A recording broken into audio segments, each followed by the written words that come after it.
Votre foi est en danger et vous ne vous en rendez même pas compte. Peut-être ressentez-vous que quelque chose ne va pas dans votre vie spirituelle, mais vous n'arrivez pas à identifier ce que c'est. Il se peut que vous soyez dans la mauvaise église, un lieu qui devrait vous rapprocher de Dieu, mais qui vous éloigne sans que vous vous en aperceviez. Aujourd'hui, je vais révéler 7 signes dangereux qui montrent que votre foi pourrait être étouffée. Restez avec moi jusqu'à la fin de cette vidéo, car le dernier signe est le plus dangereux de tous et pourrait se produire exactement maintenant dans votre vie sans que vous le remarquiez. Ne laissez pas passer cette opportunité de renouveler votre foi et de transformer votre marche avec Dieu. Premier signe, l'homme sur le trône qui appartient à Dieu. Dans de nombreuses églises, le trône qui devrait être occupé exclusivement par Dieu est fréquemment envahi par des hommes cherchant la gloire personnelle. Cette inversion des valeurs transforme les leaders religieux en figures quasi divines, détournant le focus de la véritable adoration. Il est essentiel de réfléchir à l'impact de cela sur la vie spirituelle des fidèles. Jésus-Christ nous a enseigné l'humilité et la soumission à la volonté du Père, mais lorsque l'Église devient une scène pour l'exaltation humaine, le risque est de s'éloigner du dessein divin. Matthieu 6, 24 nous rappelle « Nul ne peut servir 2 maîtres. Lorsque le leader devient le centre, l'espace pour Dieu diminue et l'essence de la foi se perd.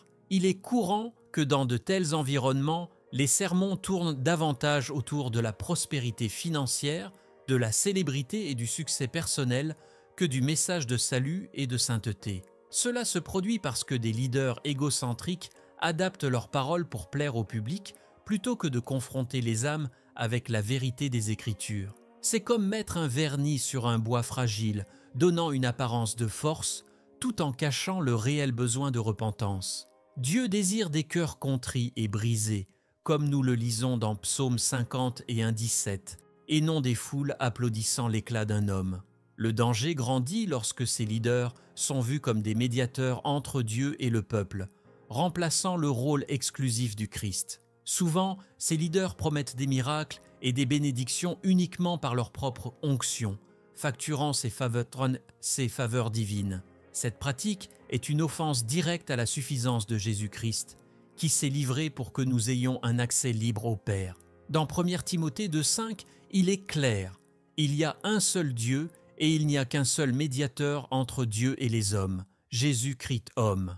Un autre aspect préoccupant est la manière dont ce type de leadership peut étouffer l'authenticité de la foi. Les fidèles sont amenés à suivre des règles imposées par des hommes au lieu de dépendre de la direction du Saint-Esprit. Il y a un déséquilibre évident lorsque les membres d'une église connaissent plus les goûts et les opinions du pasteur que la Bible. Le véritable chrétien doit chercher l'inspiration directement dans la parole de Dieu, qui est vivante et efficace. Hébreux 4,12. Ce n'est pas le charisme d'un leader qui nous transforme, mais la présence de Dieu dans notre marche. Il est important de souligner que Dieu n'a jamais permis que sa gloire soit partagée. Chaque fois que cela a été tenté, les conséquences ont été sévères. Pensez à l'histoire d'Hérode, qui a été adoré comme un dieu et immédiatement puni pour son orgueil, Actes 12, 21 à 23. Cela sert d'avertissement pour les leaders qui s'exaltent et pour les congrégations qui placent leur confiance en des hommes faillibles. La centralité de Dieu doit être restaurée dans toute la communauté chrétienne, car c'est lui qui gouverne et non l'homme. Enfin, la manière d'identifier si votre Église commet cette erreur est d'observer les fruits. Les paroles de Jésus dans Matthieu 7, 20 sont directes. Vous les reconnaîtrez à leurs fruits. Si l'adoration est dirigée vers Dieu, les fruits seront la paix, l'amour et l'unité. Mais si le focus est sur le leader, inévitablement des divisions, de l'idolâtrie et de la vanité émergeront. En cherchant une communauté de foi, rappelez-vous que le véritable trône appartient uniquement au Seigneur. Et maintenant, avec cela en tête, passons à un autre signe préoccupant qui mérite attention. Deuxième signe, promesse vide et absence de la parole de Dieu. Dans de nombreuses églises aujourd'hui, les promesses de bénédiction matérielle et les messages motivationnels ont remplacé la prédication authentique de la parole de Dieu. C'est une déviation dangereuse, car le véritable message de l'Évangile ne concerne pas les richesses terrestres ou les solutions rapides aux problèmes de la vie, mais le repentir, le salut et la transformation que seul Jésus-Christ peut offrir.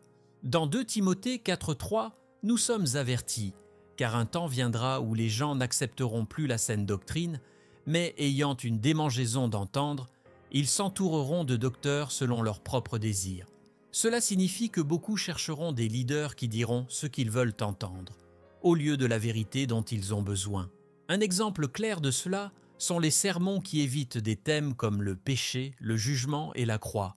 Au lieu de cela, l'accent est mis sur la manière d'atteindre le succès financier, de réaliser des rêves et de vivre sans difficulté. Cependant, Jésus n'a jamais promis une vie sans défi.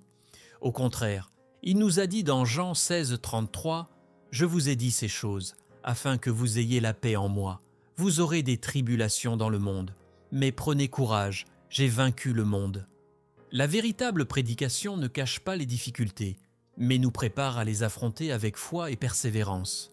Un autre signe de cette déviation est la manipulation émotionnelle. Les leaders, souvent, utilisent des promesses grandioses pour attirer des fidèles, garantissant que Dieu fera quelque chose de spécifique en échange d'une obéissance aveugle ou de dons financiers. Cela transforme la foi en un type de contrat d'échange, ce qui est complètement contraire à l'Évangile. Dieu n'est pas un négociateur de bénédiction. Il est notre Père aimant, qui nous appelle à la sainteté et au repentir, non aux négociations. Jésus a réprimandé des pratiques similaires lorsqu'il a purifié le temple et a dit « Ma maison sera appelée maison de prière, mais vous en avez fait une caverne de voleurs. » Matthieu 20 et 1,13. De plus, lorsque la parole de Dieu est négligée, les membres de l'Église cessent de croître spirituellement. Sans l'étude régulière des Écritures, les fidèles deviennent vulnérables aux fausses doctrines et aux idéologies trompeuses. La Bible est la nourriture spirituelle qui soutient notre âme, comme il est écrit dans Psaume 119, 105. « Ta parole est une lampe à mes pieds et une lumière sur mon sentier. » Une Église qui privilégie la parole guide ses membres vers une relation plus profonde avec Dieu, tandis que celle qui l'ignore les laisse spirituellement affamés. Ces promesses vides causent également le découragement et l'éloignement de Dieu, surtout lorsque les attentes créées ne sont pas satisfaites. Imaginez quelqu'un convaincu que sa fidélité garantira une prospérité immédiate, seulement pour faire face à des frustrations et des difficultés. Ce type de prédication amène beaucoup à douter de Dieu, alors qu'en réalité, ils ont été trompés par des enseignements humains. Dieu nous appelle à lui faire confiance en tout temps, bon ou difficile, sachant que sa volonté est toujours parfaite. Pour discerner si votre Église suit cette voie, demandez-vous, qu'est-ce qui a été prêché? A-t-il réellement défié mon cœur? Les messages m'ont-ils conduit à chercher davantage Dieu ou m'ont-ils simplement rendu confortable? La véritable prédication confronte, exhorte et édifie. Si l'Évangile que vous entendez ne parle jamais de porter la croix, il est peut-être temps de revoir où vous déposez votre foi. Et maintenant, avec cet avertissement, avançons vers un autre signe crucial qui révèle des déviations dangereuses au sein des églises. Troisième signe, lorsque l'amour du prochain n'est qu'une apparence. L'un des piliers les plus importants du christianisme est l'amour du prochain. Mais malheureusement, il existe des églises où ce commandement est devenu simplement une façade. De nombreuses communautés religieuses organisent des événements grandioses et des discours éloquents sur la solidarité. Mais en pratique, elles négligent les nécessiteux. Comme Jean nous l'alerte dans un Jean 90, et si quelqu'un dit « j'aime Dieu » et qu'il est son frère, c'est un menteur. Car celui qui n'aime pas son frère qu'il voit ne peut pas aimer Dieu qu'il ne voit pas. Cette déconnexion entre les paroles et les actions est l'un des signes les plus évidents que l'amour chrétien a été mis de côté. Considérez une église qui organise des campagnes coûteuses et tape à l'œil pour attirer des fidèles, mais n'offre pas d'aide concrète aux veuves, aux orphelins ou aux pauvres. Des événements remplis de pompe peuvent impressionner aux yeux des humains, mais Dieu regarde le cœur et les actions véritables. Jésus nous a donné l'exemple parfait de comment agir. Il se souciait des foules, mais aussi des individus. Il ne se contentait pas de prêcher, mais touchait, guérissait et nourrissait. Dans Matthieu 25, 40, il a dit « En vérité, je vous le dis, Toutes les fois que vous avez fait ces choses à l'un de ces plus petits de mes frères, c'est à moi que vous les avez faites. L'amour chrétien authentique ne peut pas être sélectif ou conditionnel. Malheureusement, dans certaines congrégations, les bonnes actions sont réalisées seulement lorsqu'il y a quelque chose à gagner, que ce soit de l'influence, de la réputation ou même des ressources financières. Cependant, le véritable amour, comme décrit dans 1 Corinthiens 13, est patient, bon et ne cherche pas ses propres intérêts. La Bible nous enseigne que l'amour du prochain doit être démontré avec sincérité, sans rien attendre en retour, comme un reflet de la grâce que nous recevons de Dieu. Un autre problème est l'indifférence envers les besoins spirituels et émotionnels des personnes. Dans de nombreuses églises, les fidèles qui traversent des luttes internes sont ignorés ou jugés au lieu d'être accueillis.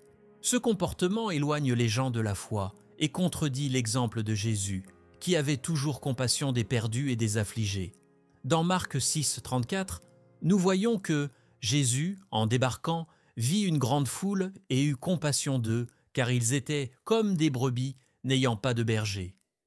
Il est essentiel que l'amour du prochain se manifeste non seulement à l'intérieur des murs de l'Église, mais aussi dans la communauté environnante. La foi sans les œuvres est morte, Jacques 2, 26, et une Église qui ne se soucie pas d'impacter positivement la société échoue dans sa mission. De petits gestes, comme nourrir les affamés, visiter les malades ou consoler ceux qui souffrent, sont des exemples pratiques de la manière dont l'amour du Christ peut être partagé. Cet amour transforme à la fois celui qui le reçoit et celui qui le pratique. Enfin, il est important d'évaluer si l'amour que vous expérimentez et observez dans votre communauté de foi est véritable ou simplement une apparence superficielle. Si l'Église ne se concentre pas sur la vie de l'amour enseignée par Jésus, elle risque de devenir un lieu vide, où les gens entrent et sortent sans expérimenter la présence de Dieu. Avec cela en tête, passons maintenant à un nouveau signe qui nécessite attention et discernement spirituel. Quatrième signe, contrôle abusif et peur au lieu de la liberté en Christ. L'une des marques d'une véritable relation avec Dieu est la liberté que nous trouvons en Christ. Cependant, il existe des églises où cette liberté est remplacée par un contrôle abusif, des règles extrêmes et la manipulation par la peur. Au lieu de guider les fidèles vers une relation plus intime avec Dieu, les leaders autoritaires utilisent souvent la culpabilité et la peur comme outils pour maintenir le contrôle. Cette approche contredit complètement ce que nous trouvons dans 2 Corinthiens 3, 17. Or, le Seigneur est l'Esprit, et là où est l'Esprit du Seigneur, là est la liberté. Dieu nous appelle à vivre dans la liberté spirituelle, non pas enchaînés par des chaînes d'oppression humaine. Imaginez une église où les membres sont constamment surveillés et jugés pour leurs actions, même sur des questions personnelles qui ne contredisent pas la Bible. Le contrôle se manifeste par des sermons qui mettent davantage l'accent sur la peur du châtiment que sur l'amour de Dieu, créant une atmosphère d'insécurité spirituelle constante. Ce type de leadership ne reflète pas le caractère de Jésus, qui est venu pour libérer et non pour asservir. Il a lui-même dit dans Jean 8, 36 « Si donc le Fils vous affranchit, vous serez réellement libre. » Un exemple pratique de contrôle abusif est lorsque les leaders isolent les membres de leurs amis et de leur famille sous prétexte de protection spirituelle. Cela est extrêmement dangereux, car cela crée une dépendance émotionnelle et spirituelle envers le leader, au lieu de diriger les gens vers une dépendance envers Dieu. Les leaders pieux enseignent aux fidèles à avoir une relation personnelle avec Dieu et à discerner sa voix à travers la prière et la lecture de la Bible.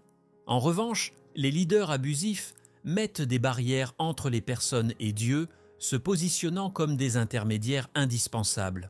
Un autre signe préoccupant est l'utilisation de la manipulation émotionnelle pour maintenir les membres soumis.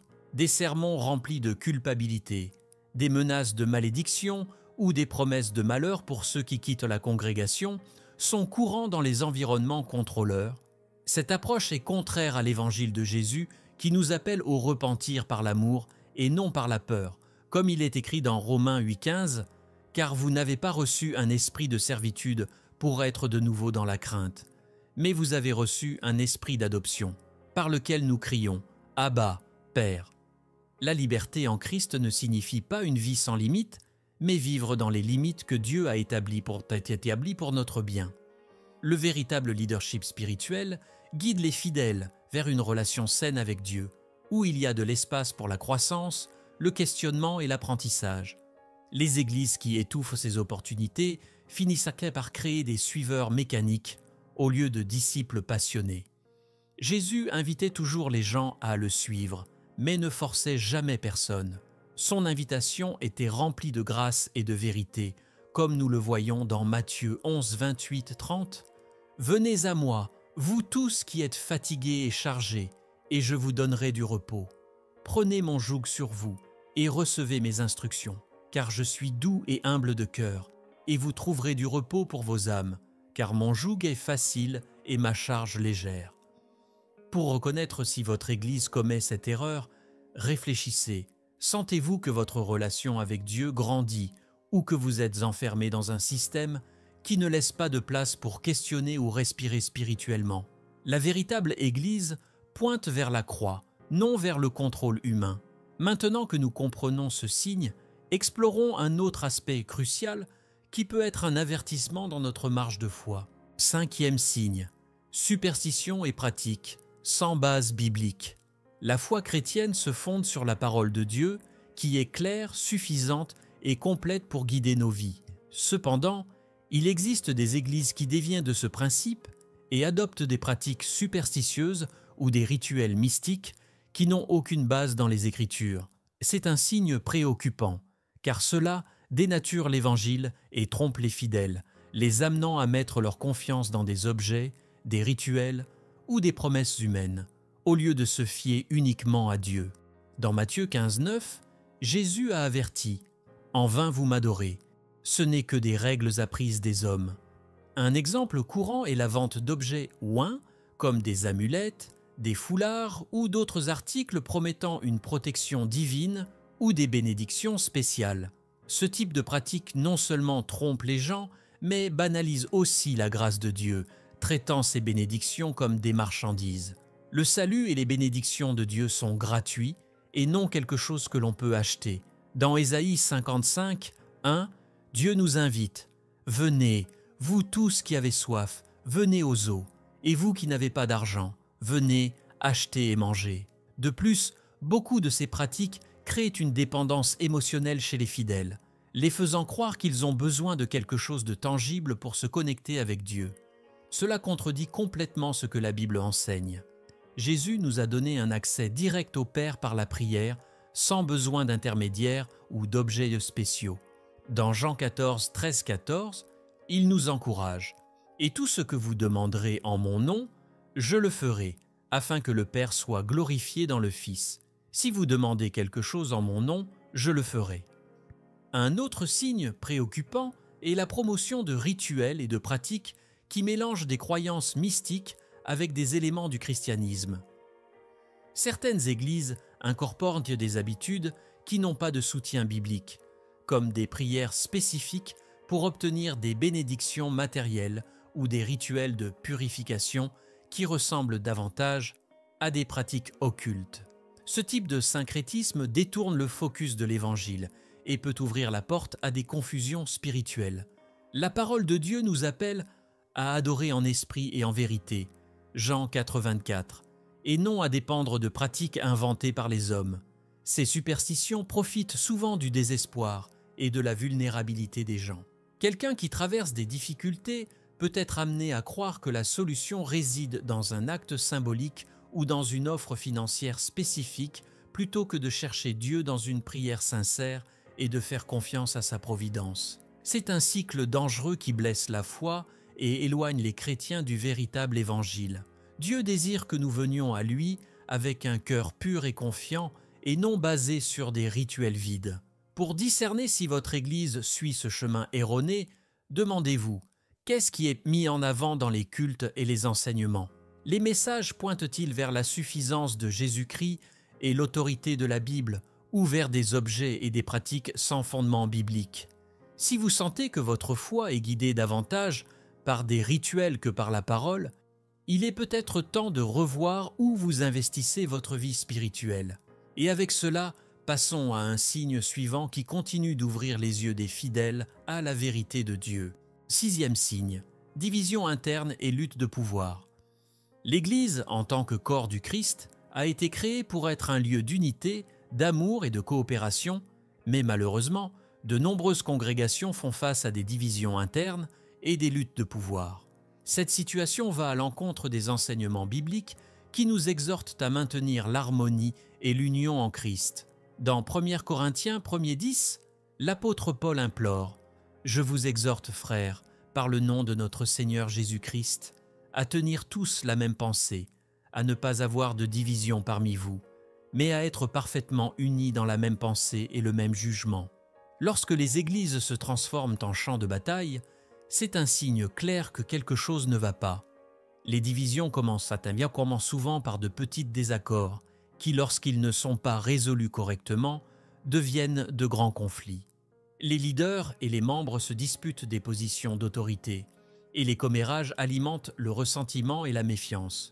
Au lieu de chercher à édifier le corps du Christ, beaucoup se préoccupent de défendre leurs propres intérêts. Ce comportement reflète un manque de maturité spirituelle.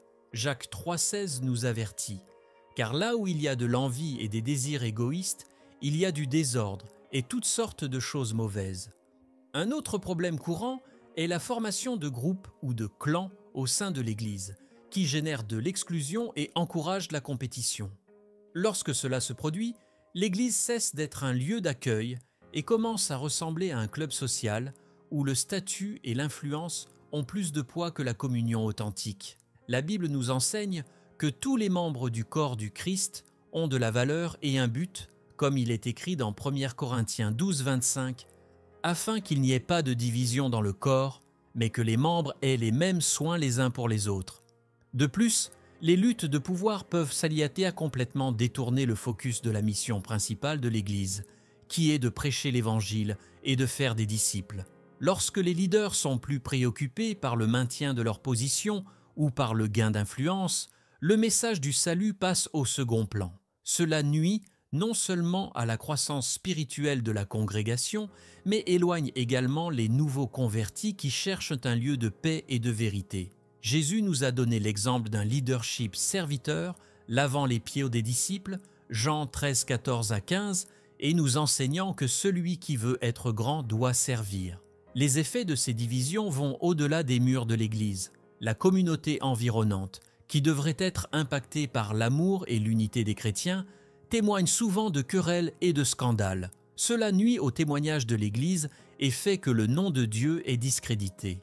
Comme Jésus l'a dit dans Jean 13:35, « À ceux-ci tous reconnaîtront que vous êtes mes disciples, si vous avez de l'amour les uns pour les autres. » L'unité est un témoignage puissant, tandis que la division est un obstacle pour ceux qui cherchent la foi. Enfin, pour reconnaître si votre Église fait face à ce problème, évaluez l'environnement autour de vous. Y a-t-il un effort pour promouvoir la paix et résoudre les conflits de manière biblique? Ou bien les disputes et les rivalités sont-elles ignorées, permettant ainsi qu'elles grandissent? Une Église saine cherche la réconciliation et place Dieu au centre de toutes les décisions. Avec cela, passons au dernier signe qui conclut notre réflexion sur les dangers d'une Église spirituellement désorientée. 7e signe, aucun changement réel dans la vie des gens. L'une des preuves les plus claires d'une Église saine est la diabourao et la transformation visible dans la vie de ses membres. Lorsque cela ne se produit pas et que les participants restent enfermés dans les mêmes péchés et pratiques mondaines, c'est un fort indicateur que quelque chose ne va pas. Le véritable évangile apporte le changement, car la parole de Dieu est vivante et puissante, capable de renouveler l'esprit et le cœur. Romains 12:2 nous exhorte « Ne vous conformez pas au siècle présent, mais soyez transformés par le renouvellement de l'intelligence, afin que vous discerniez quelle est la volonté de Dieu, ce qui est bon, agréable et parfait. » Si ce renouvellement ne se produit pas, il est nécessaire de questionner la direction spirituelle de l'Église. Il est courant de trouver des congrégations où les messages ne défient pas les fidèles à croître spirituellement. Les sermons, au lieu de confronter le péché, offrent un confort excessif, maintenant les gens dans leur zone de confort spirituel. Bien que la grâce de Dieu soit abondante, elle n'est pas une invitation à la complaisance. Dans 2 Corinthiens 5, 17, Paul déclare « Si quelqu'un est en Christ, il est une nouvelle créature. Les choses anciennes sont passées. Voici, toutes choses sont devenues nouvelles. » Une Église qui ne promeut pas cette transformation néglige le but central de l'Évangile. Un autre facteur qui contribue au manque de changement est l'absence de discipulat authentique. Beaucoup d'endroits se concentrent sur l'attraction des foules, mais n'investissent pas dans la croissance spirituelle individuelle. Le discipulat signifie accompagner les gens, leur enseignant à vivre selon la parole de Dieu et à rechercher la sainteté dans tous les domaines de la vie. Jésus ne se contentait pas de prêcher aux foules. Il consacrait du temps avec ses disciples, les enseignant, les corrigeant et modelant leur comportement. Matthieu 28, 19 nous appelle à faire des disciples, et non seulement des convertis. De plus, le manque de changement dans la vie des gens reflète l'absence du Saint-Esprit agissant dans l'Église. Lorsque l'Esprit est présent, il convainc du péché, guide vers la vérité et transforme les vies. Dans Galates 5, 22 à 23, Paul énumère les fruits de l'Esprit: amour, joie, paix, patience, bienveillance, bonté, fidélité, douceur et maîtrise de soi. Ces fruits doivent être visibles dans la vie des croyants, et une Église qui ne les promeut pas néglige le rôle du Saint-Esprit. L'absence de transformation peut également résulter d'un manque de profondeur dans la prédication et l'enseignement. Des sermons superficiels et des messages orientés uniquement pour plaire au public n'alimentent pas l'âme. Les fidèles ont besoin d'un enseignement solide, basé sur la Bible, qui les amène à réfléchir, à se repentir et à chercher Dieu de tout leur cœur. Comme il est écrit dans Hébreux 5, 12 à 14, beaucoup ont encore besoin de lait, alors qu'ils devraient déjà être prêts pour de la nourriture solide. La maturité spirituelle est un signe que la parole de Dieu est efficace dans la vie des membres. Enfin, demandez-vous, l'Église que vous fréquentez vous a-t-elle inspiré à abandonner de vieilles habitudes et à chercher une vie de sainteté? Avez-vous ressenti le désir de vous rapprocher davantage de Dieu, ou percevez-vous que votre foi est stagnante? La véritable Église ne se contente pas de remplir les bancs, mais transforme les cœurs. Avec ce dernier signe, nous clôturons notre réflexion sur les dangers d'être dans la mauvaise Église et les signes qui peuvent vous aider à mieux discerner où votre foi est édifiée. Maintenant que vous connaissez les 7 signes qui peuvent mettre votre foi en danger, dites-moi, avez-vous identifié l'un de ces signes dans votre Église ou dans votre vie spirituelle? Partagez dans les commentaires. Je veux beaucoup connaître votre opinion et votre expérience. Votre participation peut aider d'autres personnes qui traversent le même dilemme. Profitez-en pour vous abonner à la chaîne et activer les notifications. Ainsi, vous ne manquerez pas les prochains contenus qui peuvent transformer votre marche avec Dieu. Et ne vous arrêtez pas là. Regardez la prochaine vidéo qui apparaît maintenant à l'écran. Elle vous montrera comment renforcer votre foi et trouver la bonne direction pour votre vie spirituelle. Que Dieu vous bénisse et à la prochaine vidéo.